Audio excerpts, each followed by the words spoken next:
Hi friends, మీకు విషయం తెలుసా? దక్షిణ భారతదేశంలో సినీ పరిశ్రమల్లో మంచి ప్రజాదరణ పొందిన హీరోలలో కూడా మరొక హీరో ఉన్నారు. అతను దళపతి విజయ్ గారు. ఇతను టీవీకే అనే పార్టీ 2024లో స్థాపించి 2026లో అసెంబ్లీ ఎలక్షన్స్ కి పోటీ చేయబోతున్నారు. కాబట్టి ఏది ఏమైనా ఆయన కూడా ఒక సెల్యూట్.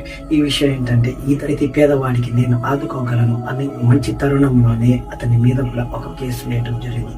ఆ కేసు అంటే అతని భార్య అతని మీద విడాకుల కేసు వేయడం అనేది చాలా బాధాకరంగా ఉంది. కానీ తెలియని విషయం ఏంటంటే, అసలు బొట్టు మీద ఒక చిన్న డాట్ ఉందని చెప్పి మాస్టర్ గారు లెసన్ రాయకుండా ఉంటారు, రాస్తారు ఖచ్చితంగా. ఏది ఏమైపోతుంది.